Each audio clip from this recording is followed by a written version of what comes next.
Et quand il est parti, il dit à ma femme, j'ai entendu, c'est pas de la volonté, je n'ai pas mal. Dans la nuit du 16 au 17 novembre 1964, j'ai pu dormir pour la première fois d'un seul trait sans me réveiller.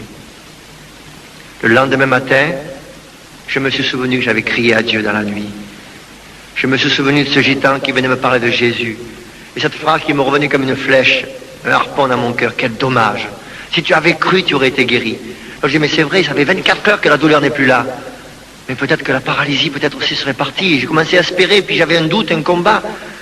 S'il pouvait revenir. Je lui ai dit, c'est pas la peine, il perd son temps. S'il pouvait revenir. Et vous voyez qu'il faut toujours insister quand on évangélise. Cet homme est revenu à 9h. Et ma femme, quand elle est arrivée, elle a dit, mon mari depuis hier n'a plus de douleur. Alléluia, aujourd'hui il va marcher. Mais alors je le voyais sûr de lui, j'ai dit vraiment, il était sûr de lui. Alors il me disait qu'il était pasteur et moi dans mon cœur, j'étais un catholique badigeonné, puisque je ne pratiquais plus, j'avais tout rejeté. Je dis, mais qu'est-ce qu'il faut faire? Il faut changer de religion, ça je ne voulais pas changer de religion. Je voulais rester dans ma religion, puis il me disait qu'il était pasteur. Et il me dit, regarde le soleil, est-ce qu'il est gitan? Est-ce qu'il est français, russe ou américain? Il est au-dessus de tous les hommes. Et bien de même, Jésus, il apporte la vie, la chaleur, la lumière. Il est au-dessus de toutes les religions. Donne ton cœur à Jésus-Christ maintenant. Accepte Jésus-Christ. Et il me parlait de Jésus, de l'amour de Jésus. Je voyais ma vie défiler. Je voyais tout ce que j'étais, orgueilleux, croyant tout connaître, puis connaissant rien. Et puis ce remords qui me rongeait. Je disais, mais Seigneur, est-ce que vraiment il peut me pardonner? Est-ce qu'il peut oublier? Est-ce qu'il peut... Il me disait, mais regarde-toi, une nouvelle créature, tu vas changer, tu vas... Et j'avais soif de cela, puis il y avait un combat, vous savez, dans mon cœur. Puis il me dit, donne ton cœur, viens simplement comme tu es à Jésus. Et là, sur mon lit de paralysé, je me suis converti, j'ai donné mon cœur à Jésus, j'ai dit, Jésus, je viens à toi maintenant, prends-moi tel que je suis, comme dit le chant. Et alors cet homme me fait lire, lit un passage, du moins fait lire à ma femme un passage de Jean 15, verset 7, une promesse de Jésus. Si vous demeurez en moi et que mes paroles demeurent en vous, demandez tout ce que vous voudrez et cela vous sera accordé. Il me dit, tu vois, tout. Dans ce tout, il y a ta guérison, mais il y a deux conditions à remplir. Si vous demeurez en moi. Tu me dis que tu as accepté Jésus-Christ, tu peux me le dire et ne pas le faire. Tu te trompes toi-même. Mais si tu l'as fait, alors eh bien la promesse va se réaliser. Et cet homme m'a dit, tu vois, après la prière, mais tu vas te lever, tu vas marcher. J'étais content, puis je me dis, non, c'est pas possible, il y avait un combat terrible. Et cet homme prie pour moi. Il me dit, tu vois, je pose les mains, puisque Jésus dit de poser les mains aux malades, puis les malades seront guéris. Il pose les mains, et puis Père Céleste, prie, etc. Et je me souviens terminer sa prière, au nom de Jésus, lève-toi et marche. Il me dit, bien maintenant, tu crois que Jésus l'a fait? Bien, le debout. Il me prend par le bras, et il m'assoit sur le lit. Je me suis assis, mais je me plie en deux. Il me dit, debout, tu es guéri. Je me suis retrouvé, je ne sais pas comment, debout, à gauche de mon lit, en train de faire cette gymnastique-là. Je n'arrivais pas à réaliser que je me pliais en deux, que j'étais plus soudé. Et puis, d'un coup, je me suis dit, mais c'est pas possible. Là, vous savez, pendant quelques minutes, j'ai cru vraiment perdre la raison. Je me suis dit, mais qu'est-ce qui m'arrive? Je dois faire un rêve, c'est un rêve, je dors. Alors je me suis pincé pour me dire, mais réveille-toi, qu'est-ce que tu fais là? Réveille-toi, sors de ton rêve. Puis une pensée a traversé mon esprit, j'ai compris. Je dois être mort. Et j'ai regardé sur ma planche s'il n'y avait pas mon corps allongé. Vous savez, c'est vraiment terrible dans des situations comme ça. Et puis je vois encore ma femme devant moi. À ce moment-là, j'ai vu, bien sûr, il n'y avait rien sur ma planche. Et devant moi, je vois ma femme avec 2 larmes sur ses joues. Puis quelque chose dans mon cœur qui me disait, mais regarde, tu n'as plus de corset, tu n'as plus de béquilles. Tu ne comprends pas que tu es guéri. Tu doutes encore. J'ai dit, quel pauvre homme je fais. Guéri, là, plus rien, et je doutais encore. Là, je me suis effondré en larmes. J'ai pleuré, ma femme pleurait, le frère gitan pleurait. Nous étions là, c'était indescriptible. Puis j'étais là vraiment, c'était événement merveilleux. Et puis il est parti, il continue à vendre son linge. Et puis toute la journée, évidemment, plus rien. Puis à 5 heures, voilà que le médecin arrive. Que faire? Faire des ennuis à ce brave gitan, je ne voulais pas qu'on entende de guérisseur. Alors, ma première idée a été de me remettre sur ma planche, sur le côté gauche. Le médecin rentre. Et il me dit, comment ça va? Je lui dis, docteur, je marche. Vous plaisantez aujourd'hui? Non, non, docteur, je ne plaisante pas, je marche. Alors il s'assoit, il croise les bras, et me dit, ben alors faites-moi voir.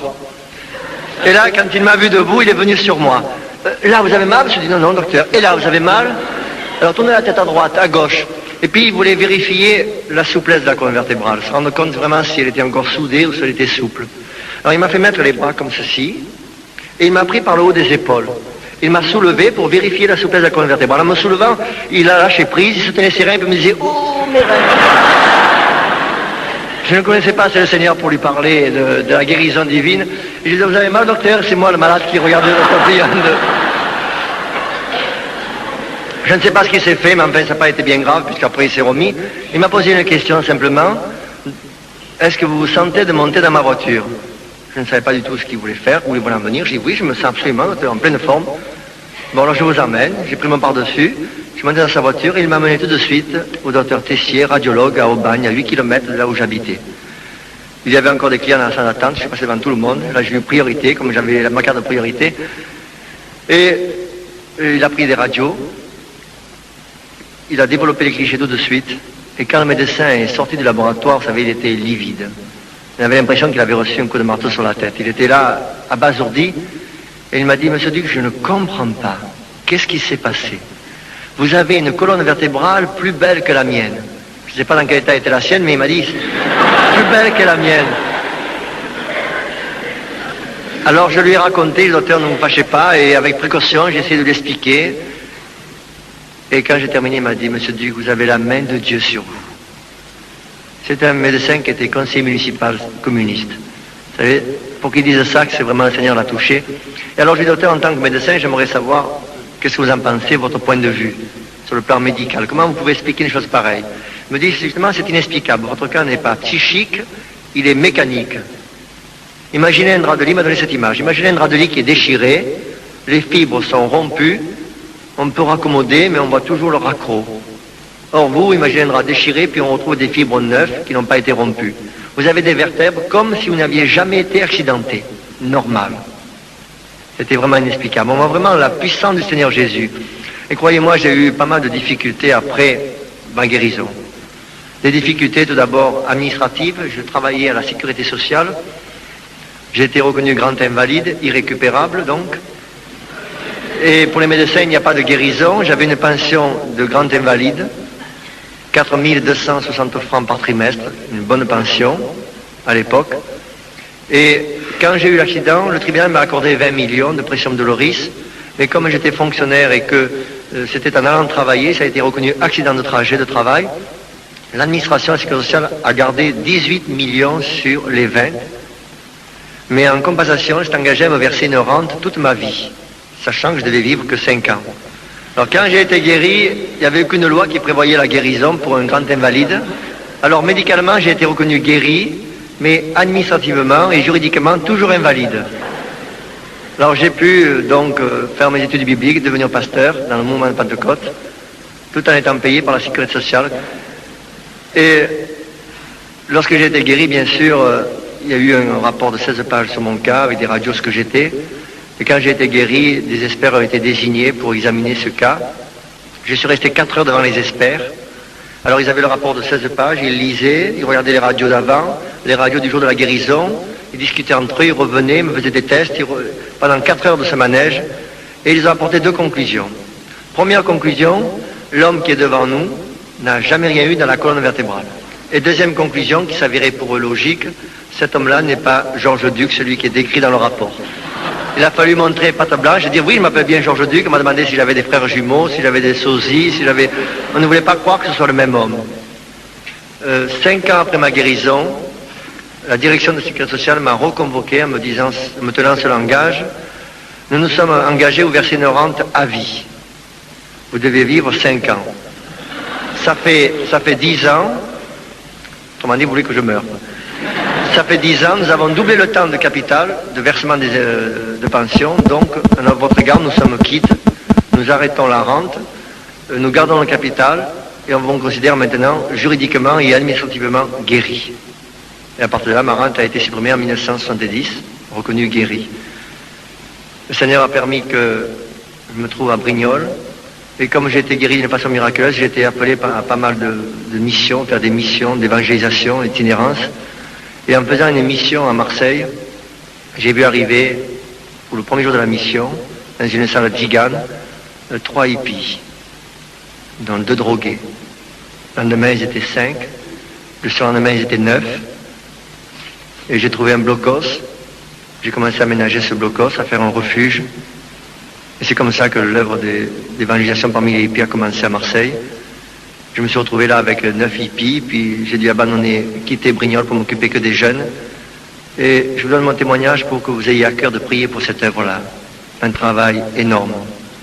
des âmes en détresse, des jeunes qui font la route, qui ne connaissent pas Christ. Et j'ai à cœur ce fardeau-là, évangélisation des hippies, des drogués. Dans ce blocos à Marseille, quand je priais pour les jeunes, eh bien le Seigneur délivrait les jeunes. Il donne ses ministères de délivrance, et ça c'est important. Et il faut justement qu'il y ait derrière des prières pour que ces jeunes soient délivrés. Ces jeunes qui arrivent, eh bien je leur dis, je leur donne mon témoignage, ça frappe ces jeunes-là. Ils se disent vraiment, parce que je peux dire que je suis guéri devant tous, mais quand les jeunes me voient vivre 24 heures sur 24 avec eux, le travail que je fais, porter des sacs de ciment, faire de sortes de travaux, là ils se rendent compte que vraiment ma colonne vertébrale est solide et qu'il n'y a absolument rien.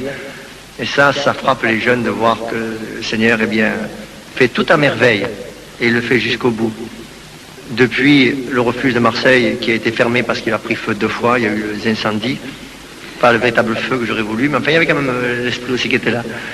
Je me suis retrouvé dans un château à la française, où j'ai ouvert un centre d'évangélisation pour les jeunes, et depuis nous avons eu de grandes joies, des jeunes qui ont été libérés, délivrés par la puissance du Saint-Esprit, des jeunes qui ont été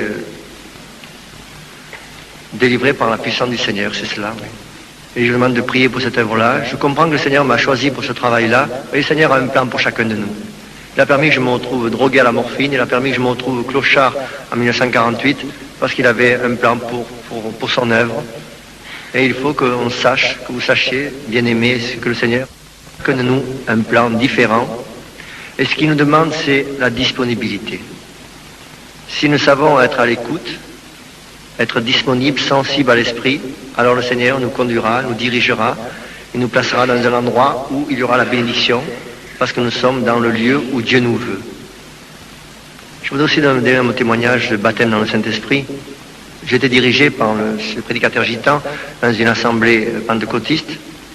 Bon, je suis rentré là, j'ai écouté la parole de Dieu, j'ai obéi à la parole de Dieu, et j'ai recherché ce baptême du Saint-Esprit. J'avais fait des recherches maintes fois dans l'assemblée, rien ne venait. Je ne comprenais pas pourquoi je n'étais pas baptisé du Saint-Esprit. Et puis au moment où je m'y attendais le moins, un dimanche soir, je raccompagnais mes beaux-parents chez eux, et je rentrais à 10h du soir sur l'autoroute Marseille-Aubagne, à 100 km/h sur l'autoroute. J'étais seul dans la voiture et je parlais au Seigneur dans ma voiture. J'étais obligé de m'arrêter en catastrophe sur le bord de la route. Je parlais en langue, j'étais rempli du Saint-Esprit. Et jusqu'à 2h du matin, au bord de l'autoroute, là, le Seigneur m'a baptisé de son esprit. Et le Seigneur a des plans merveilleux, des situations cocasses. Et le Seigneur est vraiment bon, est vraiment extraordinaire. Et je lui rends vraiment grâce pour tout ce qu'il a fait dans ma vie. Je voudrais que ce témoignage vous aide à comprendre, eh bien, que le Seigneur m'a béni, mais qu'il veut aussi vous bénir tous. Le Seigneur est merveilleux, il est vraiment merveilleux. À lui soit toute la gloire.